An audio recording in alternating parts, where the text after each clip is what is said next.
Hello everyone, welcome to the second course of the comparison of Chinese and Brazil economies. So in the last class, I introduced you some comparison of Chinese and the Brazil economies in terms of the population structure and the GDP growth and GDP amount, and also I compare the economic structure of these two countries, and we also discuss the R&D, trade performance, and FDI, and so on. So in terms of so many economic dimensions, we can see China and Brazil share some similarities and also have large differences. And through a historical perspective, some students also notice the different stories of growth of China and economy in a different time period. Through the figures, we can see that China enjoying high-speed growth after new center, especially after the China's entry into the WTO. And in the second part, I introduce you the bilateral trade relationship between China and Brazil, and we also found that in recent decades, China and Brazil enjoy close cooperation in the economic field. As you can find the trade data and FDI inflows to the Brazil is increasing, although the number fluctuates some years, but the total volume is increased in recent years. And also we can believe that in the following years, China and Brazil also will explore the potential of cooperation in trade and FDI or in other fields. Okay, so in this course, I will discuss the driving force behind China's economic growth. So I hope through my introduction, you can understand why China grows so fast in the last 2 decades. I divide all the factors into the external factors and the internal factors. Here I want to mention that I cannot provide a full story of China's economic growth. I think it's a big question, but here I just want to mention several critical facts that drives China's growth, and also this according to my knowledge and understanding, I think this is not four factors. I think there are also other factors maybe also have some positive impact, but here I just summarize some critical and most important factors in my own opinion. So I divide all the factors into the external factors and internal factors.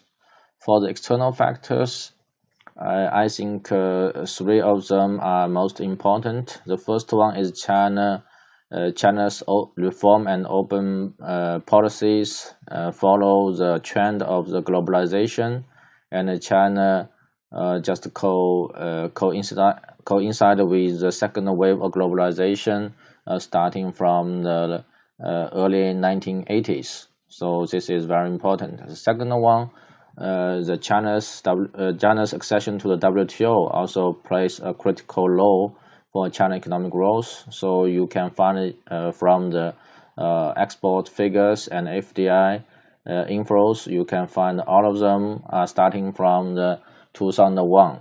So this is very critical watershed for China. And in addition to the trade performance and economic growth, starting from the China's entry into WTO and China's policy and the domestic regulation, government efficiency, and also experienced a big change. And so WTO accession have a large impact on Chinese whole economy. The third external factors, I say it is due to the plugging into the global value chains. At the starting period, China just have cheap labor and large territory and also have a large pool of unskilled workers. But through the global value chain conducted by the multinational enterprises, China welcomed or attracted a lot of FDI into the China's local economies, and so multinational enterprise brings some new technologies and formed some joint venture with China's local investors. So and it can take advantage of cheap labor of China, and also the Chinese labor can join the global value chains in it and conduct a lot of processing trade. So it can promote the China's exports dramatically. So I think this very three most important things. Of course, during this period, you can find that the trade liberalization is also a global trend across the countries. Many countries adopt the trade liberalization policies, especially like for the United States. It also promotes the trade liberalization policies, especially in the 1990s and the early 21st centuries. So it's also very good for the Chinese to promote exports in that period. So for the external factors, I summarize as four aspect, four factors, which is very important for China's growth. The first one is China's central government and local government implement many domestic reforms to establish the market economy and arouse the labor movement and allows Chinese private firms establish their own economy.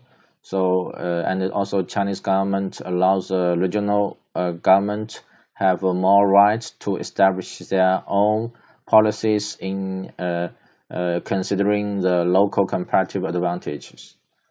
The second important internal factors is a large pool of cheap labor, unskilled workers.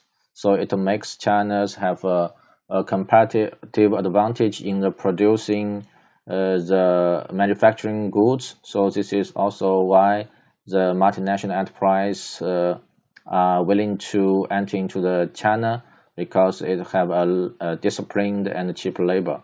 But I want to say cheap labor is very important, but it's not a critical and unique factors determining the Chinese success.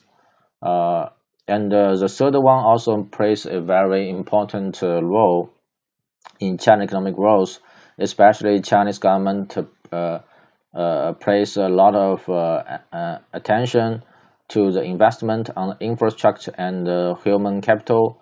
Maybe you also notice that China also always attracting our eyes to see China have a high-speed growth of the infrastructure, especially for the high-speed railway road and also some good seaports. And also China also have a large increasing number of the human capital, especially for the number of the university students and graduates, and a lot of researchers come to China to do investment. So I think this is also very important for China economic growth. And the fourth one I think is the political stability and the gradual liberalization. So China's during the past 40 years, China has a very stable